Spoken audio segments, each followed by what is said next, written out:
Pues gracias a Dios por este tiempo, ¿verdad? Que podemos estudiar la palabra nuevamente. ¿Cuántos están disfrutando de esta serie que estamos llevando de Juan? El Evangelio de Juan, ¿ha sido de bendición para usted? Sí, está buena, ¿no? Está muy interesante y se pone todavía más interesante, ¿no? Conforme vamos avanzando. Vamos a estudiar la palabra. Le invito a que oremos juntos antes de empezar a estudiar y abordar el capítulo 3. Así que le pido cierre sus ojos y damos gracias a Dios. Señor, te damos gracias por este tiempo que nos permites estudiar tu palabra. Señor, ponemos nuestras vidas en tus manos, que este tiempo tú nos hables, que este tiempo, Señor, nuestro corazón puede estar abierto, Señor, y atento a tu palabra, Señor, como dice tu palabra y nos exhorta tu palabra. Si oyes hoy su voz, no endurezcas tu corazón, Señor, que hoy nuestro corazón no sea endurecido, sino que pueda ser ablandado y que podamos nosotros estar, Señor, atentos a tu voz para recibir tu instrucción con humildad y con gratitud. Te damos gracias en el nombre de Jesús. Amén. Muy bien, hermanos. Vamos a estudiar entonces el capítulo 3, vamos a dar continuidad a nuestro estudio que hemos estado llevando hace unos domingos, en el cual estamos estudiando el Evangelio de Juan. Nos toca en este domingo el capítulo número 3, ¿verdad? Y yo le he puesto como por título para este capítulo, es necesario que yo mengüe. ¿Se acuerda usted de esta palabra o esta frase que se menciona en la Biblia? La menciona Juan el Bautista y vamos a ver al final cómo la menciona, en qué momento y en qué circunstancias menciona Juan el Bautista, es necesario que yo mengüe. Pero entonces ese es el título, ¿verdad?, de este capítulo que yo le he puesto. Ahora quisiera que hiciéramos una pequeña introducción para que podamos todavía reforzar un poquito más cómo inicia el capítulo 3. Le pido que vaya un poquito antes en el capítulo 2, a partir del versículo 23 al 25. Esto es muy importante para poder entrar al capítulo 3 y quisiera hacer una observación que no sé si ya se ha comentado o usted ya lo sepa, pero si no lo sabía o si ya se nos olvidó, la Biblia no fue escrita por capítulos como tal. ¿Sabía usted eso? La Biblia no fue escrita así que, por ejemplo, Juan, que escribe el Evangelio, va escribiendo su Evangelio y de pronto dice, bueno, aquí voy a hacer un punto y a partir de aquí comienza un capítulo 3. No. Juan escribe de corrido, ¿verdad? Escribe de corrido su libro y tiempo después, para facilitar las traducciones y para facilitar la misma búsqueda de los textos, se le empieza a añadir estos numeritos, los capítulos, los versículos, para que podamos nosotros ubicar ciertas frases, ciertas palabras, cierto momento de todos los libros, ¿no? Entonces, por eso quisiera regresarme un poquito al capítulo 2, versículo 23, para poder entender cuál es la narración que está haciendo Juan aquí en el Evangelio. Dice el versículo 23, estando en Jerusalén en la fiesta de la Pascua, muchos creyeron en su nombre, viendo las señales que hacía, pero Jesús mismo no se fiaba de ellos porque conocía a todos y no tenía necesidad de que nadie le diese testimonio del hombre, pues él sabía lo que había, ¿en quién? En el hombre. El maestro Iríbar en el domingo pasado tocó mucho este punto y lo enfatizó de una forma muy, muy bonita en cuanto a que la gente por fuera decía que creía, la gente seguía a Jesús por las señales, pero Jesús conocía los corazones de todos ellos. Entonces, estos versículos nos sirven mucho para poder entender lo que sucede al comienzo del capítulo 3. Es una realidad que no podemos ignorar nosotros, hermanos, de que Jesús conoce el interior de cada uno de nosotros. Nosotros podemos por fuera, ¿verdad?, simular, aparentar, dar un rostro, una cara, pero a lo mejor por dentro estamos totalmente al revés. Por ejemplo, al inicio de la reunión, el pastor Alex decía, ¿cómo está su corazón? ¿Cómo está su vida? Muchas veces, por ejemplo, no sé si le ha pasado que preguntamos, ¿cómo estás? Todo bien, pero por dentro no está todo bien. O a veces vemos a una persona y decimos, pero ¿cómo es que hizo eso? ¿Cómo es que se peleó con esta persona si míralo cómo se ve? ¿Le ha pasado? ¿Le ha pasado que, como dice el dicho, ¿no? Caras vemos, corazones, ¿qué dice el dicho? No sabemos. Segunda del Mexicano, 3, apúntelo ahí. ¿No? El dicho mexicano. Caras vemos, corazones no sabemos. Pero ¿qué cree? Jesús sí conoce los corazones. Lo que está diciendo aquí Juan el apóstol Juan al escribir esto es: nadie le tiene que ir a decir a Jesús cómo eres. Jesús ya te conoce. Y es impresionante, hermanos, porque no solamente en un sentido negativo, entre comillas, podemos asimilar que Jesús conoce nuestros pensamientos, porque puede haber alguien que diga: ay, entonces conoce Jesús, Dios, mi corazón, entonces no le puedo esconder nada, híjole, está complicado. Pero más allá de entender que estamos transparentes ante Dios, es algo muy bonito porque incluso Dios nos conoce a nosotros mejor de lo que nosotros creemos conocernos. ¿Cuántos creen que se conocen? Pues todos, ¿no? O sea, nos conocemos, pues yo soy así, yo soy asá, me gusta esto, me gusta aquello. Pero muchas veces lo que nosotros pedimos o queremos no es lo que realmente necesitamos. ¿Qué le dijo el apóstol Pablo a Dios? Quítame el aguijón. ¿Y qué le dijo Dios? No, lo necesitas. Bástate mi gracia, mi poder se perfecciona en la debilidad. Tú necesitas ese aguijón. A lo mejor uno dice: es que yo no lo necesito, no lo quiero, yo quiero otra cosa. Pero Dios dice: no, yo conozco tu corazón y sé qué es lo mejor para ti y también sé de cuál es tu mayor necesidad, y este es el caso. Recordemos que el apóstol Juan nos presenta a Cristo como el Verbo de Dios. En Juan 1.1, no lo busque, yo se lo leo, está muy breve. Juan 1.1, que ya lo hemos estudiado, dice: en el principio era el Verbo, y el Verbo era con Dios, y el Verbo era Dios. Juan da testimonio que el Verbo, haciendo referencia a Jesús, era con Dios, estaba en armonía con Dios el Padre. Jesús como Hijo estaba en armonía con Dios el Padre, pero al mismo tiempo el Verbo era Dios. Cristo es Dios.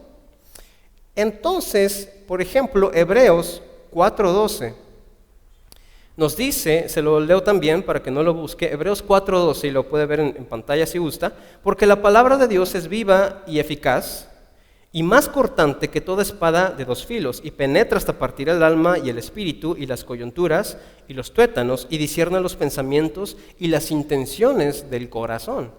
Es muy similar a lo que está diciendo el apóstol Juan en el capítulo 2, versículo 23, ¿no? A Jesús nadie le tiene que ir a decir cómo eres. Y ahora, si entendemos que el Verbo se hizo carne, es decir, que Jesús es el Verbo, Jesús es la palabra encarnada, entonces tiene sentido que Hebreos 4.12 nos diga que la palabra de Dios es viva y eficaz y que penetra hasta dividir el espíritu, el alma, discierne los pensamientos, las intenciones del corazón. Entonces, ¿por qué hago énfasis en esto? Porque de pronto comienza el capítulo 3. Yo quisiera resaltar de inicio dos temas principales o dos cosas muy particulares que vemos en el capítulo 3 y yo lo he resumido de esta forma. Número 1, el capítulo 3 nos muestra lo siguiente: a Jesús siendo Dios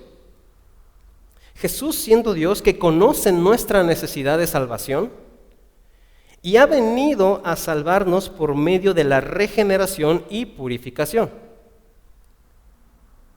Ese es número 1. Jesús, siendo Dios, conoce nuestra necesidad de salvación y ha venido a salvarnos por medio de la regeneración y purificación. ¿Vamos bien? Eso es lo primero que nos enseña el capítulo 3. Ahora, lo segundo que nos muestra el capítulo 3 es lo siguiente: la contraparte. El ser humano tiene necesidad de salvación. Por un lado, se nos presenta a Jesús siendo Dios que conoce cuál es la necesidad de cada uno y que ha venido a salvarnos por medio de la regeneración y purificación. Pero por otro lado, el capítulo 3 nos muestra al ser humano en su vulnerabilidad.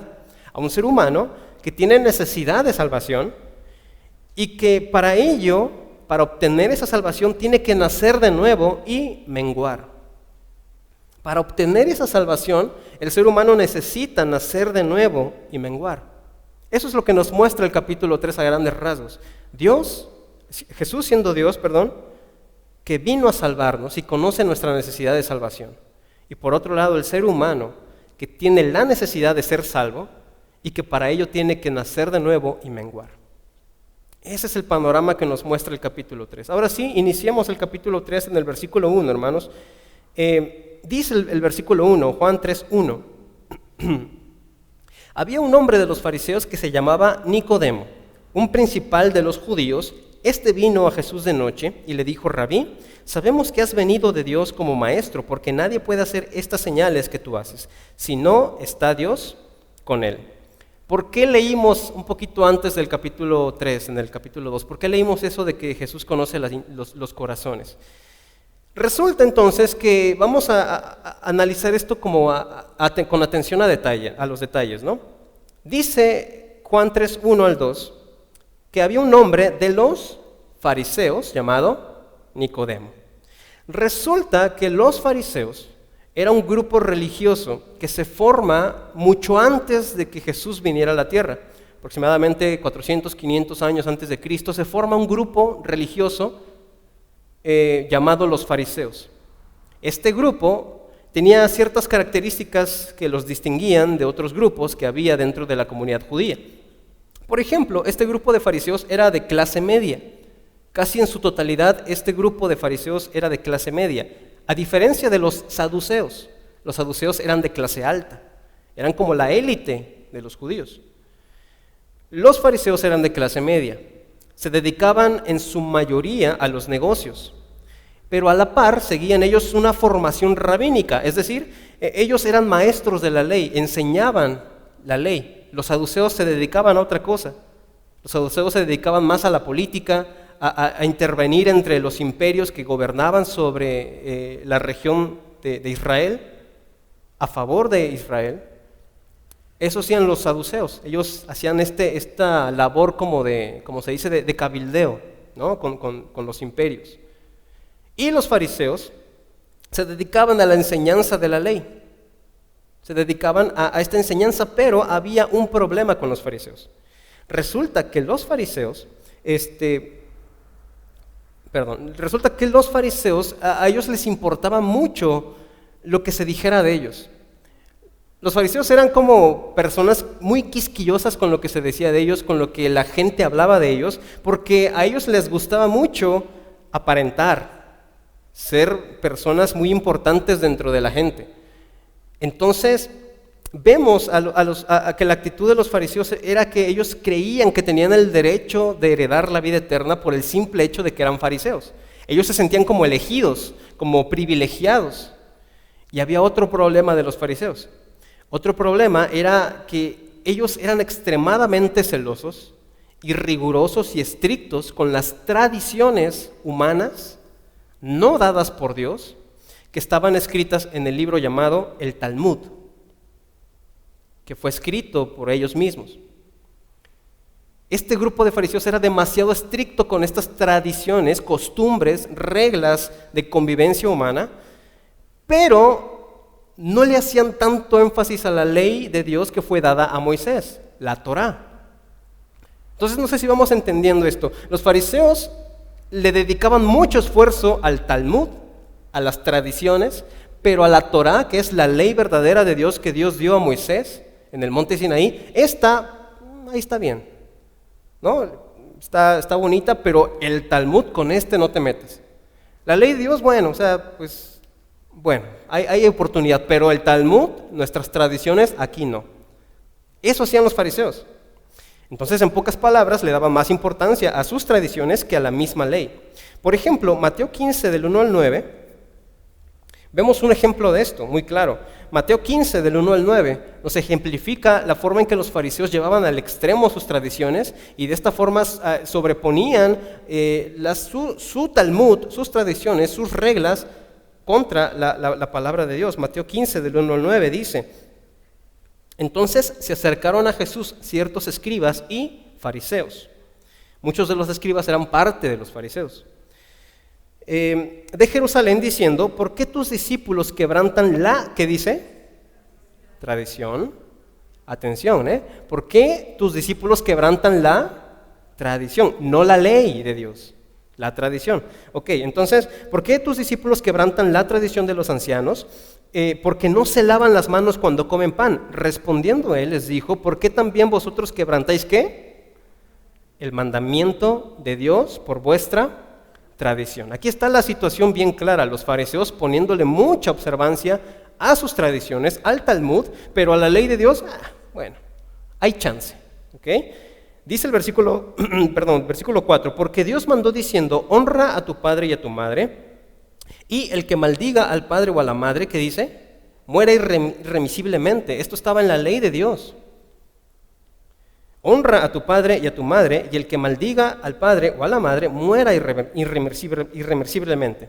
Versículo 5, pero vosotros decís, cualquiera que diga a su padre o a su madre, es mi ofrenda a Dios todo aquello que con que pudiera ayudarte, ya no ha de honrar a su padre o a su madre. Así habéis invalidado el mandamiento de Dios por vuestra tradición. ¿Qué hacían los fariseos?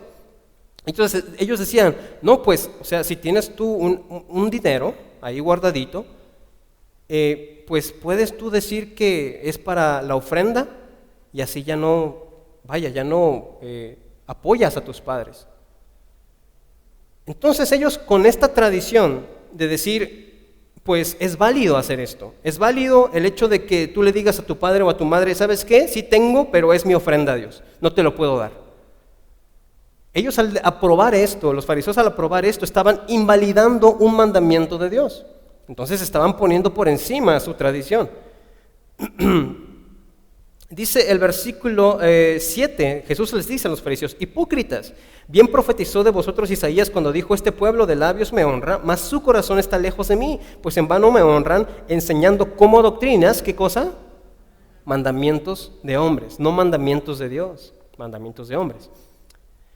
Y hay muchos ejemplos más en la Biblia, hermanos, que nos tomaría mucho tiempo poder abordar. Yo le quiero dar unas citas para que usted las estudie en casa, si gusta le animo a que las estudie para que se dé cuenta de a qué grado estaban los fariseos, a qué grado estaba este grupo religioso con sus tradiciones y con esta doble vida que llevaban. Mateo 23, 1 al 7. De hecho, casi todo el capítulo de Mateo, le hace todo el capítulo de Mateo, porque, este capítulo 23 de Mateo, porque ese capítulo especialmente Jesús se dedica a darles con todo a los fariseos, con todo. Pero por ejemplo, para darles un ejemplo, 23, 1 al 7, aquí les dice, ustedes aman sentarse, aman los primeros asientos en las cenas, las primeras filas en las sinagogas y las salutaciones en las plazas y que todos les llamen rabí, que les llamen maestro.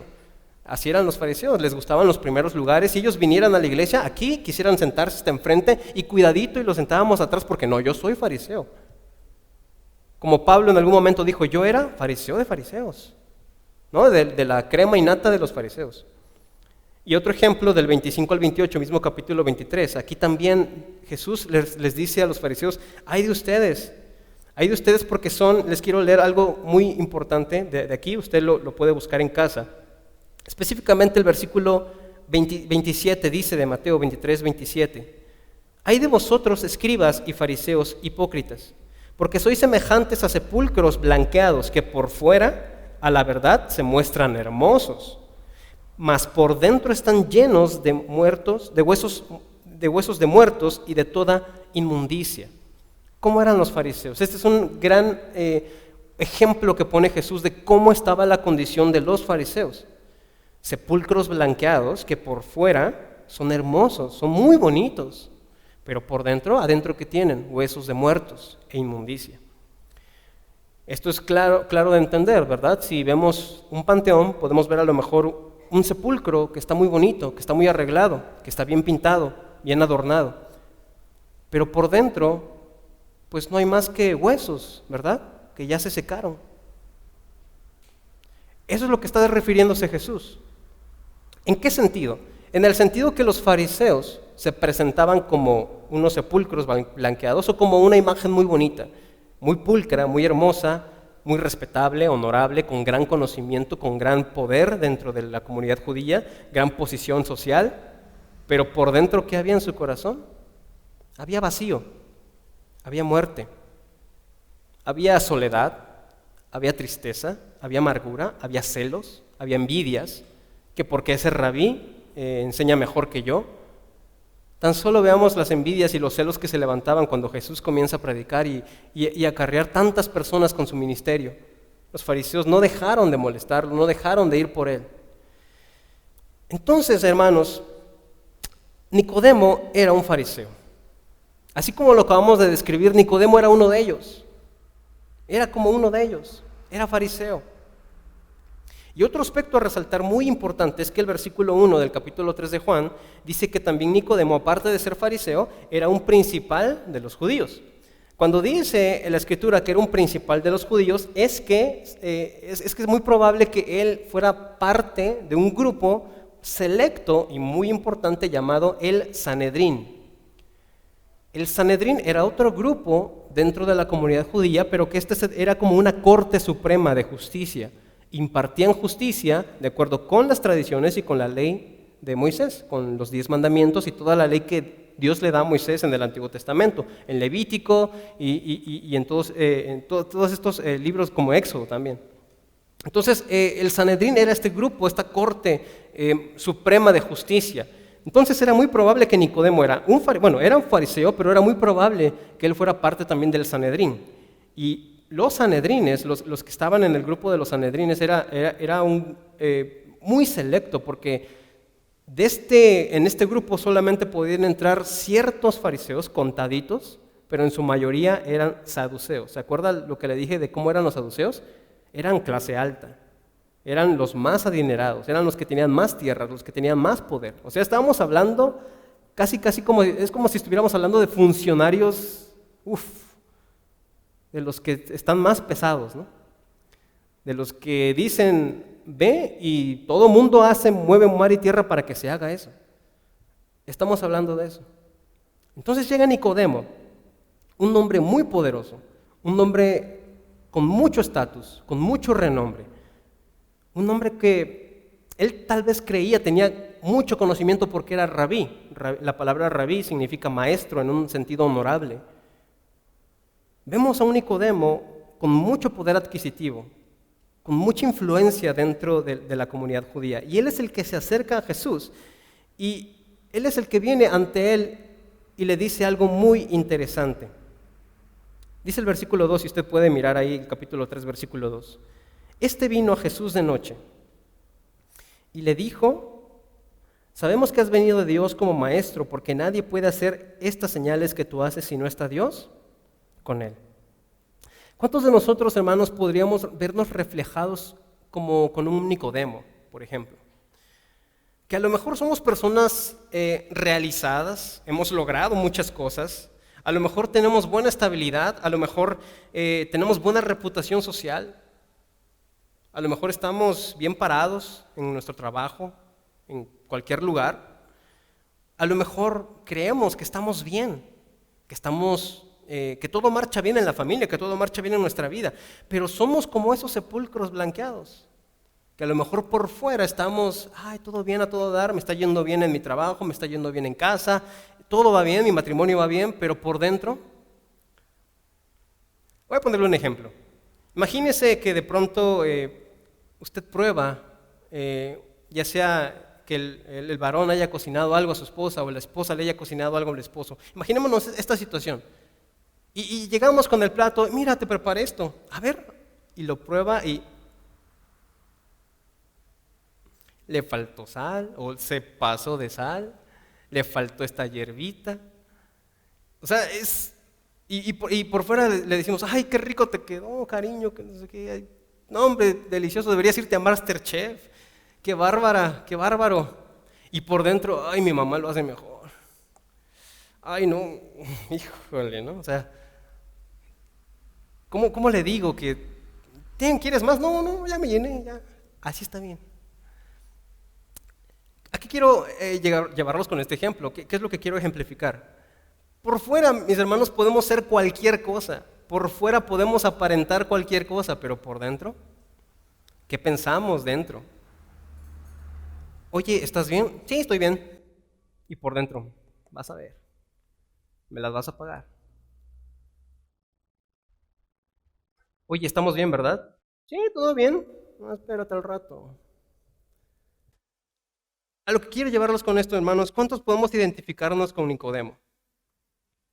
Que a lo mejor por fuera somos tan blanqueaditos, que venimos a la iglesia bien planchaditos, bien contentos, alabando, adorando a Dios, pero a lo mejor en casa hay unos huesos de muertos, porque la situación está colgando de un hilo. O a lo mejor en nuestra vida personal. Estamos pasando una tribulación, una angustia, un dolor y por dentro decimos, estoy bien, estoy bien, todo bien. Pero por dentro estamos que no podemos más. Pero ¿sabe qué? Hay buenas noticias para Nicodemo. Hay buenas, muy buenas noticias para Nicodemo. Y si usted se identificó con un Nicodemo, hay buenas noticias para usted. Así que dígale a quien vino con usted hoy, tranquila mi Nicodemo, tranquilo mi Nicodemo, hay buenas noticias hoy para ti. Tranquilo, no pasa nada. Mi Nicodemito. Resulta entonces, hermanos, que Nicodemo viene de noche y le dice a Jesús algo muy importante. Le dice, Rabí, sabemos que has venido de Dios como maestro, porque nadie puede hacer estas señales que tú haces si no está Dios con él. Les dije que íbamos a analizar un poquito a detalle lo que está pasando. Yo quisiera hacerles una pregunta. ¿Notaron algo importante en el sentido de cómo ve Nicodemo a Jesús? ¿Cómo lo ve? ¿Cómo ve Nicodemo a Jesús? Vamos a leerlo nuevamente. Este vino a Jesús de noche y le dijo, Rabí, sabemos que has venido de Dios como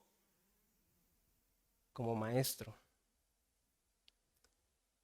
Rabí, sabemos que has venido de Dios como maestro. Qué bonito suena. Nicodemo reconoce la sabiduría y autoridad de Jesús al llamarlo Rabí, un título honorable para los maestros de la ley, pero le dice, has venido como maestro. ¿Pero qué nos está diciendo Juan en todo el libro que llevamos leyendo? Jesús es Dios. Y Nicodemo le dice, has venido como maestro, no como Dios. O sea, un maestro, pero excepcional. Hablas muy bonito, Jesús. Enseñas muy bonito. Qué buen maestro eres, Jesús. Y sabemos que vienes de Dios porque nadie puede enseñar lo que tú enseñas de esa forma. Pero qué bonito enseñas. Está muy bonito. Y eso traducido en nuestros tiempos es como cuando decimos, qué buen sermón el domingo, ¿eh? Qué bonita palabra, qué bonito estuvo. Vaya que lo expusieron, pero de una forma muy bonita. Me gustó, me agradó. Tal vez aquí como que, híjole, se pasó, pero todo bien, ¿eh? Muy, muy buena. Nicodemo le dice a Jesús, has venido como maestro. Qué bonito enseñas, Jesús. Está muy bueno, ¿eh? Pero todo bien, felicidades. Mis reconocimientos como rabí, de rabí a rabí, muy bien. Excelente, excelente, Jesús. Y ya, no hay más. No hay cambios, no hay decisión, no hay compromiso. No hay un abrir ese sepulcro para ver qué hay dentro y decir, esto no sirve. Compónlo, transfórmate. Y miren lo que le responde Jesús a Nicodemo.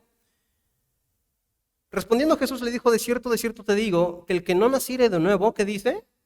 No puede ver el reino de Dios. Hermanos, ¿qué está pasando aquí? Si notamos algo interesante, Nicodemo le dice una cosa a Jesús y Jesús le dice otra, totalmente. Nicodemo le dice a Jesús, sabemos que vienes de Dios como maestro, porque nadie puede hacer las señales que tú haces. ¿Y Jesús qué le responde? Ay, gracias Nicodemo, sí, fíjate que soy el Hijo de Dios que viene a predicar al mundo. No, ¿qué le dice? Se va directo a su necesidad. Y es aquí cuando hacemos la conexión de lo que dice el capítulo 2. Jesús conoce las intenciones, Jesús conoce el interior y Jesús sabía cómo estaba Nicodemo por dentro. Ese sepulcro blanqueado que todos veían como un fariseo excepcional, parte del Sanedrín, que era un gran conocedor de la Biblia, que era un gran experto en la ley, que era un hombre tremendo de gran posición alta, pero Jesús sabía que en su corazón había necesidad de transformación. Tú no estás bien, Nicodemo. O sea, tú vienes aquí a decirme que soy maestro y que vengo de parte de Dios, pero ¿sabes qué? Directito Jesús se va a la necesidad y le dice, de cierto te digo, que el que no naciere de nuevo no puede ver el reino de Dios. Nada que ver de lo que Nicodemo le estaba diciendo, nada que ver. ¿Qué está pasando entonces? Jesús está yendo directo al problema de Nicodemo. Jesús conocía los pensamientos y el corazón de Nicodemo y sabía cuál era su necesidad. Y hay dos conceptos muy importantes aquí en lo que Jesús le dice a Nicodemo. Le dice, de cierto te digo que el que no naciere de nuevo no puede ver el reino de Dios. Dos cosas interesantes, nacer de nuevo y el reino de Dios. Resulta que los fariseos eran muy apegados a la idea de que el Mesías llegaría. Los saduceos no creían en el Mesías. Los fariseos sí. Los fariseos decían, sí, va a llegar un Mesías, pero ese Mesías que va a llegar siendo rey. Va a llegar como un rey y va a instaurar un reino terrenal que nos va a liberar de la opresión de los imperios que están sobre nosotros. En aquel entonces estaba el imperio romano gobernando sobre la región de Israel. Ya ven que en los evangelios se nos habla del César, en los evangelios se nos habla de Poncio Pilato, entidades romanas, porque el imperio romano estaba gobernando toda esa región. Entonces los fariseos creían que el Mesías iba a liberarlos de todos esos pueblos, iba a instaurar un reino físico terrenal en el cual ellos iban a ser privilegiados dentro de ese reino, por el simple hecho de ser fariseos. Entonces, Jesús le dice algo muy importante. Si no naces de nuevo, no puedes ver el reino de Dios. Primero, nacer de nuevo significa literalmente nacer de lo alto. Y el reino de Dios es una referencia a ese reino que los fariseos esperaban del Mesías. Es decir, Jesús le está diciendo, tú crees que va a haber un reino y que tú vas a participar de ese reino.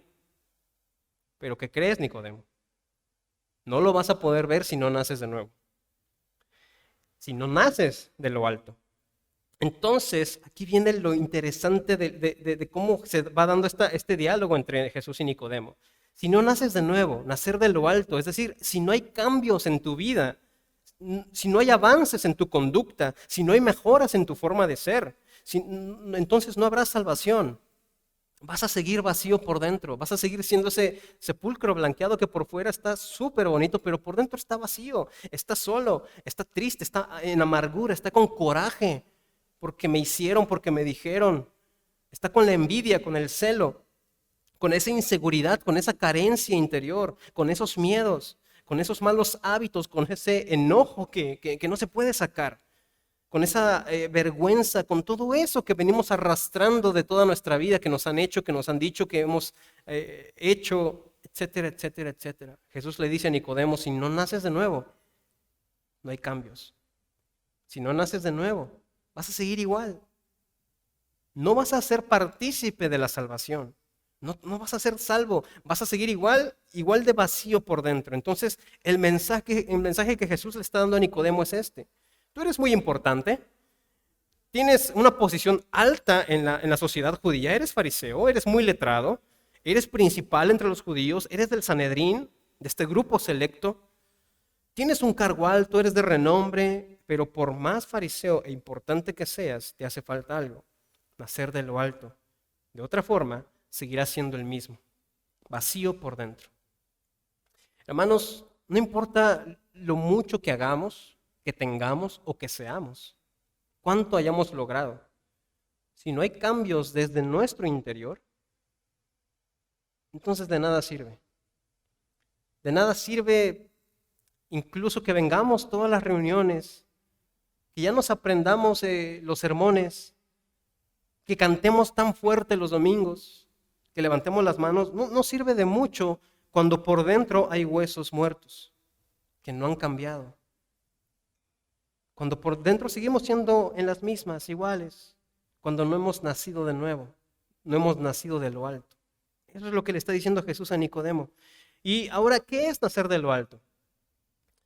Nacer de lo alto, hermanos, básicamente, nacer de nuevo, nacer de lo alto, básicamente es esto. Es la forma en que se expresa la transformación que Dios hace en nosotros de forma sobrenatural en el momento en que nosotros creemos en Jesús como Hijo de Dios y Salvador. Es la forma en que la Biblia ejemplifica la transformación interna. Cuando nosotros creemos en Jesús, reconociendo que Él es Hijo de Dios, que Él es el Salvador, reconociendo nuestros pecados y que su palabra es verdad y que estamos dispuestos a cambiar nuestra forma de vivir, aprendiendo y aceptando su palabra para vivir conforme a ella. Eso es nacer de nuevo. Este proceso de transformación interna que Dios obra en nosotros cuando nosotros creemos, cuando nosotros decidimos creer en Jesús. ¿Y por qué se usa la imagen de nacer de nuevo? Cuando un ser nace, cualquier ser vivo, ¿verdad? Cuando nace un perrito, cuando nace un ser humano, vemos la vida manifestada. Antes no la veíamos porque estaba dentro del cuerpo que lo estaba gestando, ¿cierto? Pero cuando ese ser nace, ¿qué vemos, hermanos? Vemos la vida manifestada. algo que ya se venía gestando, algo que ya se venía dando, de pronto, como decimos, da a luz. Ve la luz esa vida. Nacer de lo alto, cuando creemos en Jesús, Dios hace manifiesta su vida. La vida que se estaba gestando dentro de nosotros cuando nosotros estábamos escuchando el Evangelio, cuando estábamos escuchando la palabra de Dios, se estaba gestando dentro de nosotros la vida de Jesús. Y cuando nosotros decimos, sí, voy a creer en Jesús, me arrepiento de mis pecados, voy a vivir conforme a lo que Dios dice, se manifiesta la vida. Hay un nuevo nacimiento. Y ahora yo quiero preguntarles para que reflexionemos en eso. Cuando un ser vivo nace, pongamos el ejemplo de un bebé. Cuando nace un bebé, un ser humano, un bebé, ¿nace sabiendo hablar? ¿Nace con toda la cultura mexicana? ¿Nace con hábitos? No, ¿verdad? Nace en ceros, totalmente en blanco. Nace el bebé, ¿cierto? ¿Cómo es que el bebé se vuelve después a como ya es como adulto? Porque aprende, porque en su proceso de crecimiento escucha a los padres cómo hablan y los imita, porque escucha a los compañeros de la escuela y los imita, porque aprende hábitos de los padres, porque aprende hábitos de la mamá, de los hermanos, ¿cierto? Un bebé no nace hablando español, no nace hablando inglés, no nace hablando francés. Todos nacemos iguales y vamos aprendiendo conforme va pasando el tiempo. Nacer de nuevo, hermanos, nos permite entonces iniciar borrón y cuenta nueva, un nuevo comienzo. Es decir, que lo que antes hacíamos, lo que antes decíamos, lo que antes habíamos aprendido, las conductas anteriores se terminan. Y comienza un nuevo aprendizaje, ahora no con la influencia que antes habíamos recibido, sino ahora con la palabra de Dios. Eso es nacer de nuevo. Y entonces Jesús le está diciendo a Nicodemo, es necesario que nazcas de nuevo. Todo lo que tú aprendiste de los fariseos, todo lo que tú ya sabes, toda tu conducta, déjala atrás, transfórmate. Necesitas un nuevo comienzo. De otra forma, no hay avances. De otra forma, no hay mejoras. De otra forma, tu matrimonio va a seguir igual. De otra forma, tu vida va a seguir igual. De otra forma, tu corazón va a seguir lastimado. De otra forma, tu corazón va a seguir dolido, vas a seguir con ese coraje con esa persona que te hizo, que te dañó. Si te quieres liberar, si quieres salir de esa situación, tiene que haber cambios. Tiene que haber ese parteaguas, ese borrón y cuenta nueva en donde ya lo que aprendiste, lo que te hicieron, lo que pasó, déjalo atrás. Ahora comienza un nuevo aprendizaje, un nuevo idioma, una nueva conducta, nuevos hábitos. Eso es nacer de nuevo. El apóstol Juan lo ejemplifica muy bien a lo largo de sus escritos. Yo le quiero leer Juan 1, 12 al 13. Anótelo, por favor. Después puede buscarlo si gusta. Yo se lo leo. Dice, mas a todos los que le recibieron, a los que creen en su nombre, les dio la potestad de ser hechos hijos, ¿de quién? De Dios. Los cuales, dice el versículo 13, no son engendrados de sangre, ni de voluntad de carne, ni de voluntad de varón, sino ¿de quién? Sino de Dios, nacidos de lo alto. Las palabras claves aquí es que más a todos los que le recibieron, a los que creen en su nombre, les dio la potestad de ser hechos hijos de Dios. Entonces el nuevo nacimiento parte de creer en Jesús, ¿verdad? Y Nicodemo estaba no tanto creyendo en Jesús porque él decía, tú has venido como maestro. Y Jesús, ¿y qué dice Juan de Jesús? Él vino como Dios. Él vino como el Verbo, como el Hijo de Dios. ¿Quién es Jesús para nosotros entonces, hermanos? Si hoy nosotros nos diéramos cuenta que somos como Nicodemo, que a lo mejor no estamos tan extremos como los fariseos, pero que sí, a lo mejor por fuera yo digo, soy cristiano, a lo mejor por fuera digo, estoy bien con mi familia, con mi pareja, estoy bien, pero por dentro, ay, cómo me gustaría que fuera diferente todo, cómo me gustaría que esto, que aquello, me siento así, me siento de esta forma. Si nosotros estamos identificándonos con Nicodemo, una pregunta interesante sería, ¿quién es Jesús para nosotros? ¿Es un maestro? ¿Es alguien que habla muy bonito? ¿Que predica amor, que predica dulzura, que predica perdón? ¿O es Dios? A quien hay que rendirse y humillarse, a quien hay que reconocer que le hemos fallado, a quien hay que reconocer que no hemos vivido conforme a su palabra y a partir de ahí comenzar un nuevo caminar. ¿Quién será Jesús para nosotros? Le voy a dar otras citas de ejemplos del nacer de nuevo que nos explica Juan en otros escritos. Por ejemplo, en la primera carta de Juan, capítulo 2, 29, nos habla también del nuevo nacimiento. Primera carta de Juan 2, 29. Otro pasaje que usted puede consultar, primera carta de Juan 3, 9. Todas están en esta carta. 3, 9. Otro más, misma primera carta de Juan, capítulo 4, versículo 7. Nuevos nacimientos. Otra más, primera carta de Juan 5:1. La última, primera carta de Juan 5:4 al 5. En todos estos pasajes, si usted los lee, y confío en que usted lo hará, que usted llegará a casa a leerlo o en la noche, cuando usted lo lea, se va a dar cuenta de lo que ejemplifica Juan, cómo es el nuevo nacimiento. Le voy a dar rápidamente un panorama de lo que es el nuevo nacimiento de acuerdo a estos pasajes. El que hace justicia es nacido de lo alto. El que no practica pecado es nacido de Dios. El que ama a otros es nacido de Dios. El que cree que Jesús es el Cristo es nacido de lo alto. El que cree que Jesús es hijo de Dios es nacido de Dios.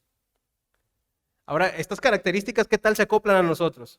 Amamos a otros, hacemos justicia, practicamos pecado, creemos que Jesús es Dios o solamente es un maestro. Entonces, nacer de nuevo implica todo esto. Un cambio total en nuestra forma de vida, en nuestra forma de ser. Entonces, si regresamos al Evangelio de Juan, ahora Nicodemo le responde a Jesús y le dice en el versículo 4, ¿cómo puede un hombre nacer siendo viejo? ¿Acaso puede entrar por segunda vez en el vientre de su madre y nacer? ¿Qué está pasando con Nicodemo, hermanos? Nicodemo está aferrado a su forma de pensar, a su forma de entender lo que les están diciendo, la ley. Ellos interpretaban a su manera la ley. La ley dice esto, pues yo creo que quiere decir esto y así se va a hacer. Jesús le está diciendo, tienes que nacer de nuevo, y Nicodemo le dice, pero ¿cómo es posible que ya siendo grandes podamos entrar nuevamente al vientre para volver a nacer, Jesús? O sea, digo, acabo de decir que eres un gran maestro, pero ya me estás decepcionando. Creo que, no, ya estamos fallando ahí, Jesús. ¿Cómo es posible que un hombre adulto pueda nacer de nuevo? Nicodemo estaba aferrado a su manera de pensar. No estaba realmente escuchando, no estaba dispuesto a escuchar lo que Jesús le estaba queriendo decir. Nicodemo seguía aferrado a sus tradiciones, seguía aferrado a su vida. Cuando la palabra de Dios llega a nuestras vidas, hermanos, puede pasarnos lo de Nicodemo, que escuchamos la palabra, ya me lo sé, ya lo escuché, ya lo leí, está muy bonito, pero todavía no. Cuando yo me sienta listo, doy el paso. Cuando yo sienta que es tiempo, avanzo. Cuando yo sienta que es tiempo, cambio. Hay una canción de un grupo argentino de música cristiana ya de mucho tiempo que decía su canción, mañana vendré, mañana te serviré, mañana quizás será el día en que yo me entregue, mañana. ¿Se acuerdan de Faraón cuando llega Moisés y le dice, ¿cuándo te quitamos las ranas, Faraón? ¿Qué le dice el Faraón? Ya mismo, ya no las aguanto. ¿Le dice qué? Mañana. Después, al ratito. Después vemos, ahorita está muy bien, está muy bonito la palabra, pero después, cuando yo lo medite, cuando yo esté solo ahí en mi cuarto, ya veo qué hago. Ya veo si en verdad le doy mi vida a Dios por completo o le sigo reservando ciertas áreas, o ya veremos. Entonces Nicodemo sigue aferrado a esa forma de pensar. A mí me parece que no, yo opino que no, yo creo que no tiene sentido, Jesús, que alguien ya grande nazca de nuevo, eso es antinatural, Jesús. ¿Y qué le responde Jesús? De cierto te digo que el que no naciere de agua y del Espíritu no puede entrar en el reino de Dios. Ahora Jesús va más allá. Ya no le dice solamente nacer de nuevo, ahora le dice nacer del Espíritu y de agua. Esto no es más que el simbolismo que Jesús está presentándole a Nicodemo, un simbolismo que hace referencia a dos cosas. Nacer del agua quiere decir lavamiento y purificación interna. Lavamiento y purificación interna. Si leemos Tito 3:5, la carta de Pablo a Tito, capítulo 3, versículo 5, nos dice algo muy interesante. Dice, nos salvó no por obras de justicia que nosotros hubiéramos hecho. Atención ahí. Jesús nos salvó no por obras de justicia que hubiéramos hecho. ¿Qué hacían los fariseos? Hacían obras de justicia según ellos. Hacían tantas ofrendas, hacían tanto cumplimiento de la ley. Ellos creían que eran merecedores del favor de Dios. Nos salvó no por obras de justicia que nosotros hubiéramos hecho, sino por su misericordia, por el, ¿qué dice? Lavamiento de la regeneración y por la renovación en el Espíritu Santo. Es lo que Jesús le está diciendo a Nicodemo. Es necesario que nazcas de agua y del Espíritu. De agua por el lavamiento de la regeneración. Necesita ser lavado. Nicodemo necesita ser lavado por dentro. ¿Y cuál es el simbolismo del agua? La palabra. Jesús le está diciendo a Nicodemo, necesitas ser lavado con la palabra. Y necesitas ser renovado en tu espíritu por el Espíritu Santo. ¿Se acuerdan de la oración de David, el salmista, cuando pecó? Crea en mí, oh Dios, un corazón limpio y renueva en mí, ¿qué? Un espíritu recto. El ser humano está dotado de un espíritu, ¿verdad? Sabemos que cuando partamos de este mundo, dice la Escritura, que el espíritu, ¿a quién regresa? A Dios. Y el alma es lo que somos nosotros, como personas, como seres. Somos nosotros, alma. El espíritu es de Dios y el espíritu regresa a Dios.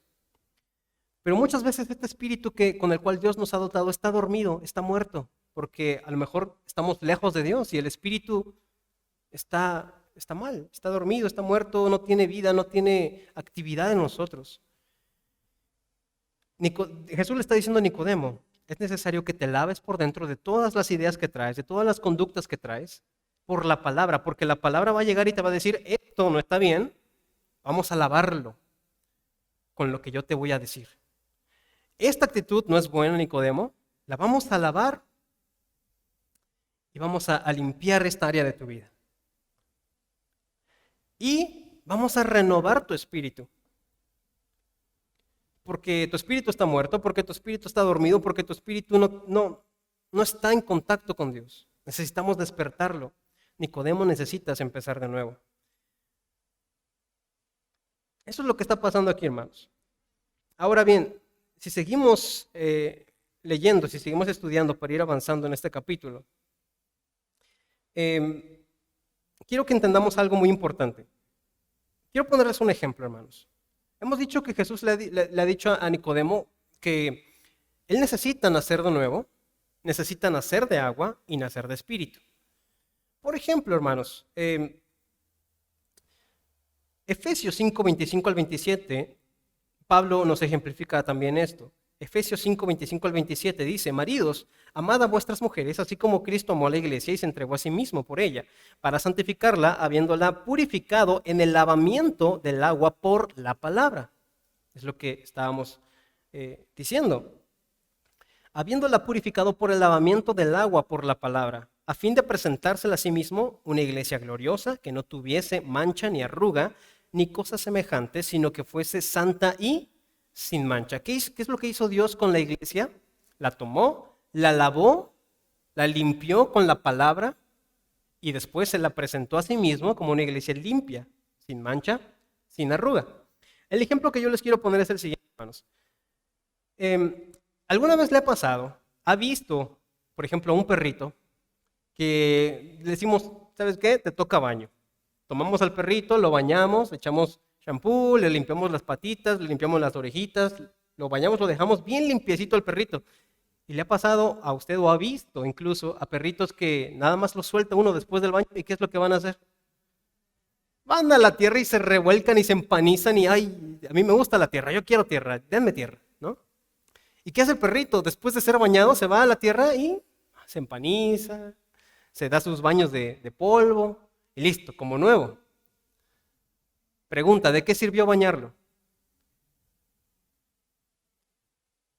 ¿De qué sirvió todo el esfuerzo en bañarlo? De nada, ¿no?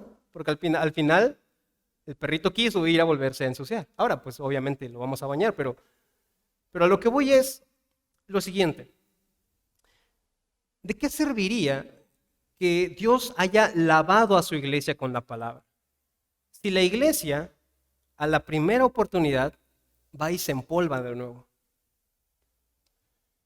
¿de qué serviría que Jesús le diga a Nicodemo, Nicodemo nace de agua, tienes que ser limpiado? Y Nicodemo diga, ok, voy a ser limpiado por la palabra, pero a la primera oportunidad Nicodemo diga, me voy a la tierra otra vez, me gusta la tierra, me gusta el polvo, la suciedad. ¿De qué serviría si nosotros venimos todos los domingos y todos los domingos somos limpiados por la palabra, pero durante la semana vamos a la tierra y nos empolvamos y nos empanizamos de polvo otra vez? ¿De qué serviría? ¿Y a qué quiero llegar con esto? ¿De quién depende mantenerse limpio? Dígalo, de mí. Dios ya nos limpió la primera vez, pero a partir de la primera vez que Dios nos limpia, ¿de quién depende mantenerse limpio? De mí. Es como aquel perrito que lo bañan. Si el perrito tuviera conciencia humana, como para esta toma de decisiones racionales, ¿de quién dependería mantenerse limpio? Pues del perrito. Cuando Dios nos limpia, ¿de quién depende mantenerse limpio? De nosotros. Romanos 12:2, muy conocido por nosotros, nos dice, no se conformen a este siglo, sino transfórmense por medio de la renovación de su entendimiento. Transfórmense ustedes. Nos toca a nosotros transformarnos. Entonces Jesús le está diciendo a Nicodemo, tienes que nacer de nuevo, tienes que transformarte. Tienes que cambiar. Versículo 6, lo que es nacido de la carne, carne es. Y lo que es nacido del Espíritu, Espíritu es. Es decir, no te engañes. No te engañes. Si tú eres por fuera de esta forma y si tú te enfocas en las tradiciones, si tú te enfocas en las apariencias, Nicodemo, es carne al final. Todo es exterior, todo es externo, no hay nada interior. Pero lo nacido del Espíritu, Espíritu es. Y algo muy interesante le dice Jesús en el versículo 7, no te maravilles que te dije, os es necesario nacer de nuevo. El viento sopla de donde quiere y oye su sonido, mas ni sabes de dónde viene ni a dónde va. Así es todo aquel que es nacido del Espíritu. Pregunta, ¿quién puede negar de nosotros, hermanos? ¿Quién puede negar que el viento existe? ¿Alguien puede negarlo? ¿O todos estamos de acuerdo que el viento existe? ¿Sí? Pero no lo vemos. ¿Lo ve usted? No. ¿Pero existe? Ok. Pregunta, ¿sabe usted de dónde viene el viento? Usted de pronto está hacia el aire libre y de pronto viene una ráfaga de viento. ¿De dónde vino? ¿De qué parte del planeta vino? ¿Sabe usted? No. Pero no podemos negar su existencia, ¿cierto? Es lo que Jesús le está diciendo a Nicodemo.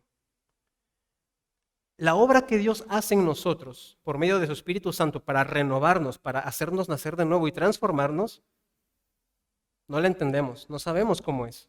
Dios lo hace al instante muchas veces, en el que cuando creemos en Jesús somos transformados, somos nacidos de nuevo al instante.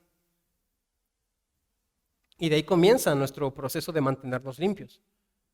No entendemos cómo funciona, no entendemos cómo obra el Espíritu Santo dentro de nosotros, cómo dentro de mí, pues si adentro de mí solo hay órganos. ¿Cómo es posible que Dios obra en mi espíritu? ¿Tengo espíritu? ¿Cómo es mi espíritu? No entendemos. Pero la manifestación de que es real un nacimiento del Espíritu es notoria y no se puede negar. Así como no podemos negar que existe el viento por el simple hecho de que no lo vemos y no lo entendemos, no quiere decir que no existe, ¿no? Lo sentimos, está ahí. Y su evidencia de existencia es innegable. Aquel que es nacido del Espíritu, la evidencia de que en verdad es nacido del Espíritu es innegable. ¿Qué dijo Jesús acerca de las personas? Por sus frutos los conocerán. La manifestación del nuevo nacimiento es innegable. La apariencia es eso, aparenta bien. Pero los hechos, cuando hablamos sin hablar, ahí es donde se demuestra, se manifiesta y es la prueba final de si somos nacidos del Espíritu o no. Juan en algunas ocasiones dice, el que dice que ama a Dios y aborrece a su hermano, el amor de Dios no está en él. Imaginémonos que estamos en esa situación en que somos sepulcros blanqueados diciendo, yo amo a mis hermanos, yo amo a Dios, pero pasa alguien que nos cae mal. ay, esta persona, no la aguanto. Y ahí viene a hablarme, mejor me voy. Me alejo de esta persona porque me harta, no la soporto. ¿Qué dice Juan? El que dice que ama a Dios y aborrece a su hermano, el amor de Dios, ¿qué? No está en él. Entonces, en esas pocas o en esos pequeños detalles, cuando es manifiesto realmente lo que hay en nuestro corazón, ahí es cuando se da uno cuenta si somos en verdad nacidos de lo alto o no. Si estamos practicando la pureza o si ya nos estamos yendo al polvo como el perrito a revolcarnos nuevamente para llenarnos de tierra. Si nos estamos manteniendo limpios o estamos regresando ahí. Versículo 9 al 10 de Juan 3. Respondiendo Nicodemo le dijo, ¿cómo puede hacerse esto? Respondió Jesús y le dijo, ¿eres tú maestro de Israel y no sabes esto? Vean nada más la situación. En el comienzo hablamos mucho acerca de Nicodemo. Una persona muy importante, un principal, un conocedor de la ley, un maestro, pero no entendía lo que Jesús le estaba diciendo. No entendía que él necesitaba ser transformado desde su interior, no en el exterior en el que todos ven. Qué bonito cómo cantas, qué bonito cómo alabas, qué bonito cómo sirves, pero ¿cómo está tu vida por dentro? Qué bonito que llegas temprano, qué bonito que llegas a la reunión, está genial, sigue así, qué bien, qué bueno, pero ¿cómo está el corazón? Eso es lo importante. Y Nicodemo no lo estaba comprendiendo, le estaba diciendo, pero ¿cómo? O sea, si yo estoy bien, si yo soy fariseo, si yo soy letrado, si yo conozco la ley, ¿cómo me estás diciendo que tengo que cambiar, Dios? Si yo siento que estoy bien. Y Jesús le dice, ¿eres maestro de Israel y no sabes esto? ¿Cuántos años llevas congregándote y no sabes? ¿Cuántos años llevas en la iglesia? ¿Cuántos años llevas en el caminar y no hay cambios? Es un llamado fuerte que le está haciendo Jesús a Nicodemo. Y Jesús le empieza a dar más detalles a Nicodemo en el versículo 11 al 21. Le dice, de cierto te digo, que lo que sabemos, hablamos, y lo que hemos visto, testificamos, y no recibís nuestro testimonio. Se os ha dicho cosas terrenales, si os he dicho, perdón, cosas terrenales y no creéis, ¿cómo creeréis si os dijere las celestiales? Nadie subió al cielo, sino que el que descendió del cielo, el Hijo del Hombre, que está en el cielo. Y como Moisés levantó a la serpiente en el desierto, así es necesario que el Hijo del Hombre sea levantado, para que todo aquel que en él cree no se pierda, mas tenga vida eterna. Porque de tal manera amó Dios al mundo que ha dado a su Hijo unigénito para que todo aquel que en él cree no se pierda, mas tenga vida eterna. Pero no envió Dios a su Hijo al mundo para condenar al mundo, sino para que el mundo sea salvo por él.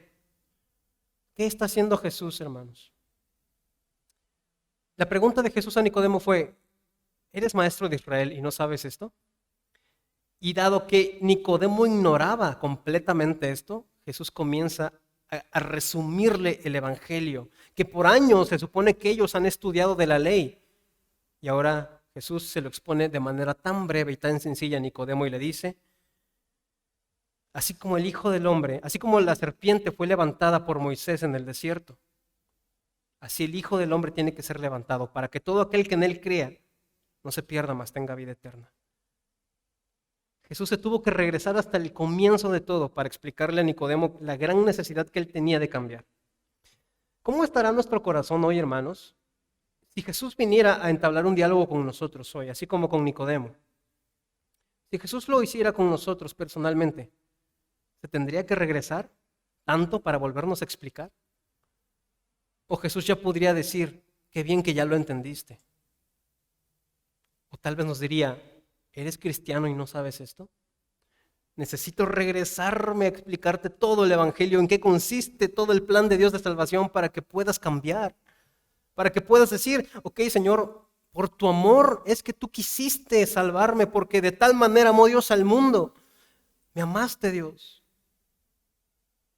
De tal manera que sacrificaste a tu Hijo, que lo abandonaste en una cruz. Y hoy a mí se me hace fácil decir, mañana cambio, mañana me esfuerzo. Cuando la sangre de Jesús fue derramada hasta la última gota, cuando su rostro fue desfigurado, no había parecer en él. cuando dijo, tengo sed y le dieron vinagre, cuando todo el mundo lo aborreció. Y hoy muchos pueden decir a Jesús, mañana. Jesús no dijo mañana, Jesús dijo hoy me sacrifico, vengo y muero por ti por amor. Jesús se tuvo que regresar hasta esos inicios para decirle a Nicodemo, por esto quiero que nazcas de nuevo, porque te amo y porque sé cuál es tu necesidad. ¿No es tremendo? ¿No es tremendo lo que Jesús le está diciendo a Nicodemo? Y a lo mejor a nosotros también nos lo está diciendo Jesús hoy. Ahora yo quisiera ir terminando esta reflexión en el capítulo 3 con la siguiente historia que nos presenta el capítulo 3. Quisiera nada más tomar ciertos textos para que usted pueda estudiar el resto en casa, pero yo quisiera que cerráramos con la siguiente historia. Dice el versículo 22, después de esto vino Jesús con sus discípulos a la tierra de Judea y estuvo ahí con ellos y bautizaba. Juan bautizaba también en Enón junto a Salim, porque había allí muchas aguas, y venían y eran bautizados, porque Juan no había sido aún encarcelado. Entonces hubo discusión entre los discípulos de Juan y los judíos acerca de la purificación. Muy bien, la situación aquí es muy interesante, hermanos. Dice el texto que los discípulos de Juan el Bautista están discutiendo con los judíos. Juan el Bautista, no el mismo escritor del Evangelio, sino estamos hablando de Juan el Bautista. Sus discípulos comienzan a discutir con los judíos acerca de la purificación. No se dice exactamente por qué empezó esta discusión, no se dice en qué tono era esta discusión, tampoco se dice a qué querían llegar, a qué conclusión querían llegar, qué defendía cada quien. No se dice. Algunos sugieren lo siguiente, y es una mera sugerencia que algunos teólogos hacen, que muy probablemente la discusión nace a partir de que lo que el contexto nos dice. Los discípulos de Jesús comienzan a bautizar a las personas y los discípulos de Juan se quedan atónitos de que ya no están yendo con Juan para que Juan los bautice, sino que ahora van con Jesús para que los bauticen los discípulos de Jesús. Sugieren entonces que la discusión nace a partir de que judíos llegan con los discípulos de Juan y les dicen, oigan, ¿cómo está la cosa? Ustedes bautizan, pero también los discípulos de Jesús bautizan. ¿Qué bautismo tiene mejor purificación o por qué los dos bautizan? Muchos sugieren que esa era la discusión. Porque inmediatamente después de esto, llegan los discípulos de Juan con Juan el Bautista y ni siquiera le comentan cómo estuvo la discusión o por qué surgió la discusión, sino que llegan y le dicen algo muy interesante. Versículo 26. Y vinieron a Juan y le dijeron, Rabí, mira que el que estaba contigo al otro lado del Jordán, de quien tú diste testimonio, es decir, de Jesús, bautiza y todos vienen a él. ¿Se da cuenta cómo la discusión parte de purificación y termina en que van los discípulos con Juan y le dicen, Jesús, a ese que tú bautizaste, que tú dijiste, he aquí el Cordero de Dios que quita el pecado del mundo, ese que tú bautizaste, ahora bautiza y ahora se ha llevado a todos los que venían contigo, se los ha llevado. Todos los que se amontonaban para escucharte, Juan, ahora se van con Jesús. Juan ahora estaba con menos gente. Imaginémonos dos iglesias, ¿no? La iglesia de Juan el Bautista, la iglesia de Jesús, por decirlo de una forma. Y resulta que los de la iglesia de Juan el Bautista se dan cuenta que hay alguien que ha llegado, que hace señales, que hace milagros y que también está bautizando. Y todos se salen de la iglesia de Juan y se van a la iglesia de Jesús. Juan, viendo que cada vez hay menos gente con él, y llegan los discípulos de Juan, los líderes, y le dicen a Juan, oye, aquel que tú apoyaste, que tú bautizaste, que tú diste testimonio, se llevó a todos tus seguidores. Ahora, aquí hay algo muy interesante porque no por nada se pone esta situación. Los otros evangelios omiten esta situación, pero Juan, el apóstol Juan, relata esta situación de Juan el Bautista con un propósito muy interesante. Juan el Bautista es una contraparte de Nicodemo. Juan el Bautista fue un profeta excepcional, un hombre muy importante. Tiempo después Jesús se expresa de Juan el Bautista de una forma muy impresionante. En Mateo 11:11, Jesús dice esto acerca de Juan el Bautista: de cierto os digo, entre los que nacen de mujer, no se ha levantado otro mayor que Juan el Bautista. No se ha levantado otro mayor que Juan el Bautista. Oigan, pero Elías, Eliseo, Isaías, todos ellos del Antiguo Testamento, ¿qué hay de ellos? Jesús dice, no se ha levantado otro mayor que Juan el Bautista. Y no necesariamente porque Juan el Bautista fuera muy bueno, sino porque Dios le concede a Juan el Bautista el privilegio de ver la promesa hecha realidad. Lo que los profetas años atrás tanto profetizaron y nunca vieron, la llegada de Jesús, la pudo disfrutar y ver Juan el Bautista. Y además de eso, Juan fue muy importante, mis hermanos, muy, muy importante, porque antes de Juan no hubo palabra de Dios. Hubo mucho silencio, años de silencio, no hubo profeta. No se levantó nadie a hablar de parte de Dios. No hubo nadie con compromiso con Dios para levantarse y decir, Señor, aquí estoy, heme aquí, envíame a mí. No hubo nadie. Hubo silencio, hubo sequía en la nación de Israel.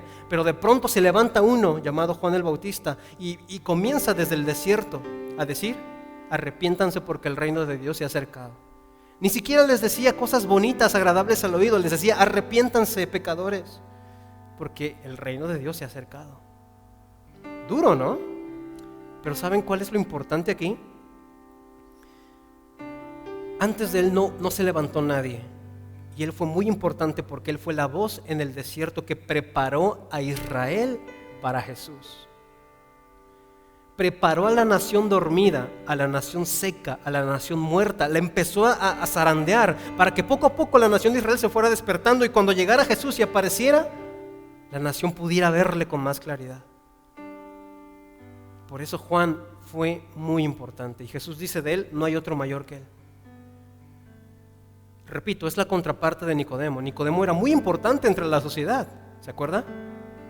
Era un hombre de máxima excelencia. Juan el Bautista también.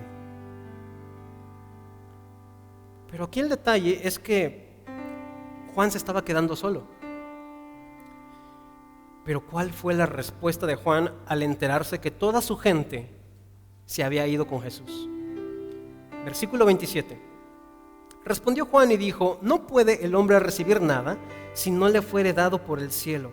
Vosotros mismos me sois testigos que dije, yo no soy el Cristo, sino que soy enviado delante de él. Pregunta, ¿cómo veía Juan el Bautista a Jesús? Como Cristo. ¿Cómo veía Nicodemo a Jesús? Como maestro. ¿Cómo ve usted a Jesús? De ahí parten muchas cosas. Nicodemo veía a Jesús como maestro y no entendía lo que Jesús le decía. Hablas muy bonito, Jesús, pero es que no sé qué me estás queriendo decir. Ahí la dejamos. Pero Juan decía, Él es el Cristo. Él es el Hijo de Dios. Y mira lo siguiente. Versículo 29. El que tiene la esposa es el esposo, mas el amigo del esposo que está a su lado y le oye, se goza grandemente de la voz del esposo. Así pues, mi gozo está cumplido. En la tradición judía, en las bodas, así como hoy en nuestra cultura, se dan lo que les llamaban padrinos, el padrino de bodas, de anillos, de lo que sea. En la cultura judía era el amigo del que se casaba, ¿no? Así como pues a lo mejor también el padrino es aquel que es muy allegado, pero el mejor amigo del esposo era el que se encargaba y el que estaba al lado del marido en el día de su boda. Lo que Juan está diciendo es, la nación de Israel es la esposa de Jesús. Él es el Cristo, Él es el esposo y yo solo soy el amigo. Yo solo soy aquel que se goza viendo cómo mi amigo se está casando con la esposa, con Israel, cómo por fin se están encontrando, cómo por fin la gente que estaba conmigo está yendo con quien tenía que ir. Estoy feliz de eso. Qué contraria la reacción de Juan a pensar como: Juan, te están quitando a tu gente. Ay, que Jesús se pasa. Yo lo bauticé, yo di testimonio de él y mira, ya se llevó a toda mi gente. Me dejó solo. ¿Qué dijo Juan? Me gozo, me alegro, porque ya la novia está con el esposo. Mi gozo está cumplido. Y quiero hacer mucho énfasis en eso, porque lo que sigue a continuación, que dice Juan el Bautista, dice, versículo 30, es necesario que él crezca, pero que yo mengüe. ¿Qué necesitaba hacer Nicodemo? Dejar que Jesús creciera y él, con toda su grandeza, con todo su poderío en sociedad, con todo su conocimiento de la ley, él tenía que menguar. ¿Se da cuenta de la contraparte? Juan el Bautista, un hombre tan grande que Jesús dijo, no hay nadie como él. Pero él decide menguar. ¿Y sabe qué es lo más interesante? Menguar, hermanos, hacerse menos, humillarse. ¿Será bonito? ¿Será fácil? Hay veces en las que uno nos dice, acepta que estás mal. No, pero es que así soy yo, así nací. Acepta que estás mal. Y nos cuesta doblegar el orgullo y decir, sí, necesito a Jesús, sí, necesito su palabra, sí, he vivido lejos de Dios, sí, no soy como tenía que ser. Hace muchos años era más avivado, o qué sé yo. A veces cuesta trabajo reconocerlo, ¿cierto? Muchas veces al ser humano le cuesta trabajo reconocer cuando está mal. Es natural en el ser humano. Pero ¿qué hace Juan el Bautista? ¿Cómo él está menguando? ¿Con tristeza? ¿Con dolor? Él dice, me gozo grandemente. Está mi gozo cumplido mientras yo menguo. Mientras yo me humillo, mientras yo me hago menos, estoy feliz. Eso es tremendo. ¿Quién se humilla siendo feliz? ¿Quién prefiere el olvido siendo feliz? Solamente un hombre o una mujer que dice, Jesús no es mi maestro, Jesús es mi Dios. Y yo he decidido nacer de nuevo, cambiar, transformarme, porque ya basta de cómo yo era antes, ya basta de todo lo que yo creía saber, necesito cambiar. Hay algo muy interesante que Jesús le dice a Nicodemo al final de su plática. Le dice, la condenación del mundo es que la luz vino al mundo y el mundo prefirió las tinieblas. Cuando nosotros, imaginemos que hay dos habitaciones, por ejemplo, dos habitaciones que no sabemos cómo son porque está la luz completamente apagada, no hay nada de luz, está totalmente oscuro.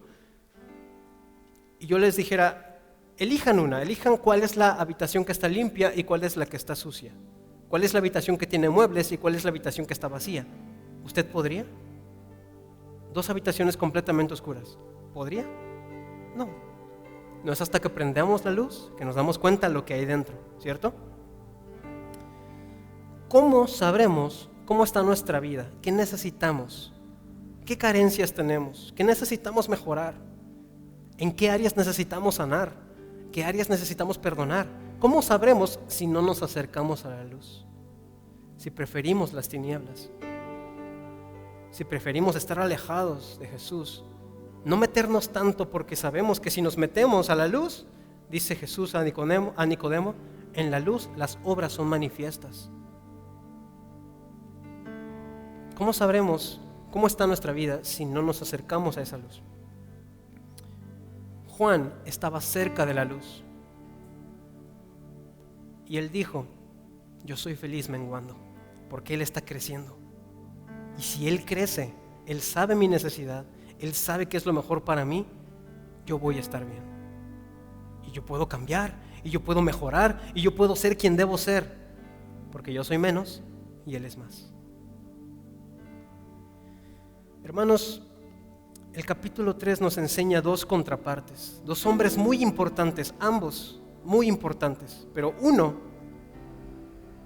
decidió reconocer a Jesús como el Cristo y decidió transformar su corazón. Y en vez de reaccionar mal en esa situación tan particular en que le dijeron, ¿tu gente se te fue?, él dijo, qué bueno que están ahora con Jesús. La reacción a lo mejor de Nicodemo como rabí, que le hubieran dicho eso, que le hubieran dicho, Nicodemo, toda tu gente que te escuchaba ya se te fue. ¿Cómo es posible que se me fue? Si yo soy fariseo, si yo soy del Sanedrín. Dos situaciones, dos personas, dos condiciones. Uno nació de nuevo, el otro no estaba seguro. Uno reconocía a Jesús como Dios, el otro como maestro solamente. ¿Quién seremos nosotros? ¿Seremos Juan? Que a pesar de que estemos en un desierto y solos, decimos, soy feliz menguando porque Él está creciendo, y si Él crece en mí, todo va a estar bien. Mi matrimonio va a estar bien, mi familia va a estar bien, mi vida va a estar bien, yo voy a sanar, yo voy a poder salir adelante si Él está grande en mí. Pero qué triste es cuando yo soy más grande que Dios en mi vida. La buena noticia para Nicodemo es que después vamos a ver a lo largo del libro que él decide bien, y después vemos a un Nicodemo diferente. Pero eso lo veremos más adelante. Yo quisiera cerrar con esto, hermanos, y quisiera invitarles a que cierren sus ojos para orar a Dios. Y pues yo no sé si hoy nos identificamos con un Juan el Bautista o con un Nicodemo, pero yo lo único que quisiera decir para terminar es que no podemos seguir escondiéndonos detrás de una apariencia externa. Dios conoce nuestro corazón y sabe qué necesitamos. A lo mejor necesitamos perdonar, a lo mejor necesitamos reconciliar, a lo mejor necesitamos doblegarnos un poquito del orgullo y reconocer que hicimos mal aquella vez, que lastimamos, que dijimos cosas que no teníamos que decir. A lo mejor necesitamos llegar con esa persona y decirle, tenías razón, te ofendí, me comporté mal, pero no había querido venir porque no quería enfrentar esta situación. Necesitamos menguar, hermanos, hermanas. No hay otra forma en que Jesús pueda crecer en nosotros si nosotros no menguamos, no nos hacemos menos. ¿Y cuál es el resultado de que menguemos? Uno, Jesús será más grande en nosotros. Y esto significa simplemente avanzaremos, habrá cambios, habrá transformación, habrá un nuevo comienzo, habrá restauración, habrá vida, habrá sanidad, habrá perdón, habrá liberación. A lo mejor eso que tanto anhelábamos, por fin descansar en el alma de tanto agobio, de tanta presión, de tanta tristeza, de tanto dolor, qué sé yo. Solamente vendrá el día en que digamos, voy a menguar y voy a menguar con gozo. Porque Cristo se está haciendo grande en mí y porque Él sabe mi necesidad. Señor, te damos gracias en esta mañana por tu palabra tan hermosa. Y pongo en tus manos la vida de la iglesia, Señor. Si alguien aquí ha sido tocado por tu palabra, yo te pido, Padre, que tu palabra, Señor, se quede ahí sembrada y produzca frutos. Si hoy hubo Nicodemos en este lugar, Señor, pido a ti que esos corazones hayan sido abiertos y que haya podido el corazón entender que se necesita transformación. Y si hoy aquí hay Juan el Bautista, hay personas como Juan el Bautista, Señor, que permanezcamos así, menguando, que no nos crezcamos, sino que permanezcamos humildes cada día, porque es un proceso de purificación, Señor, de mantenernos limpios, de mantenernos humillados. Padre, que todos los días menguemos, no descuidemos, iglesia, la condición de nuestro corazón. Menguemos, dejemos que Jesús crezca. Gracias, Dios, te alabamos, te damos la gloria, en el nombre de Jesús, amén.